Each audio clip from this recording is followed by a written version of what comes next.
Vocês viram que saiu os detalhes sobre o empréstimo aí, o possível empréstimo, né? Não, atualiza a gente aí, por favor. Então, o Vasco conseguiu, de fato, o tal do empréstimo lá. A empresa que foi aprovada foi a Crefisa, para surpresa de ninguém. E qual é o esquema do empréstimo? O Vasco deu como garantia 20% das ações da SAF para esse empréstimo. O que para mim não faz sentido nenhum. Porque quando a gente vendeu o clube, 20% estaria valendo 200 milhões. Ou seja, se o Vasco não cumprir com o pagamento do empréstimo, a gente vai estar vendendo 20% das ações por 80 milhões. Isso já para mim já não tem nenhum cabimento. Ah, mas o Vasco vai pagar, é só uma garantia. Cara, é uma garantia para mim completamente maluca. Porque você está colocando o seu ativo num valor abaixo do que você mesmo comercializou no mercado. Então, para mim, isso já é uma loucura. Posso estar falando besteira, contar negócios aí, mas assim, na minha visão não tem sentido. E o Palmeiras, a Crefisa tem a opção de vetar qualquer mudança societária. Ou seja, se o Vasco achar um investidor e a Crefisa achar que esse investidor pode não arcar com o pagamento do empréstimo, eles podem vetar esse novo investidor. Assim, agora eu vou falar da minha opinião pessoal. Eu acho que isso aí é um grande balaio de gato aí para poder vender a SAF do Vasco para a Crefisa e a diretoria do Vasco continuar sendo a mesma aí para tomar conta pro velho lá da Crefisa. Essa é a minha opinião, porque assim, não tem cabimento nenhum isso, não tem sentido nenhum.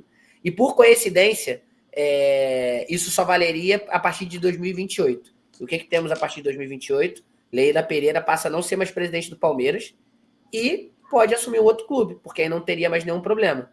Assim, para mim não existe coincidência no mundo dos negócios nem do futebol. Então, na minha visão, a minha opinião, apesar de estar passando informação, a minha opinião é que é uma loucura o que estão fazendo. Essa diretoria aí continua fazendo coisas que não deveria fazer, que ela não foi eleita para fazer, e eles estão praticamente deixando o Vasco mais fechado do que ele já era. E eu acho que a gente precisaria de um investidor com muito dinheiro de verdade para poder enfiar no Vasco. Para a gente poder voltar a brigar por títulos aí. Não é o que provavelmente que eu vou fazer. João, é um assunto muito chato, né? O que a gente vem falando aqui, a política do Vasco é muito cansativa. Nem quando a gente tá, tipo, numa semifinal de Copa do Brasil, com chances claras de ir pra final, confortável no Brasileirão, a gente consegue ficar totalmente feliz, porque, caraca, 20% do Vasco por 80 milhões? Caso não pague, vai ser isso. Caso o Vasco não pague. Porém, o Vasco diz que vai pagar. Só que na minha cabeça não entra, porque assim, se ele está pegando 80 milhões para poder fazer o clube girar, é porque ele não tem dinheiro. Então, assim, depois ele vai ter dinheiro para pagar os salários e ainda pagar esses 80 milhões? Assim, a matemática não tá fechando. Isso que eu ia falar agora, João, porque assim, vamos supor, muito distante aqui, Pedrinho tá contando com toda certeza o Vasco é campeão na Copa do Brasil, vai desembolsar quase 80 milhões. Aí sim, a garantia do empréstimo é essa. Mas e assim, e todo o resto? Como é que vai ter dinheiro para pagar as outras coisas? Entendeu? Então, é complicado, né, Zusa? Resumindo tudo, se deu uma volta toda, quando começa essa história de SAF, quando começa essa história de tirar 777, que provavelmente será a Crefisa que vai ser a dona de não sei quantos por cento da nossa SAF. É só uma rodagem, é só um balaio de gato, para no fim a gente vai saber. A Crefisa... Isso tá parecendo aquele empréstimo que a 777 fez na Série B, o empréstimo Ponte, tá igualzinho, mesma coisa. É igualzinho. O Paulo César falou do negócio aqui, né? Da venda do Ryan. Pode ser Como que assim? você esteja contando com esse dinheiro para pagar o empréstimo. Mas assim, a venda do Ryan muito provavelmente vai sair, tá? E vai sair por uns... Eu chuto 35 milhões de euros, tá? Porque a multa é 40.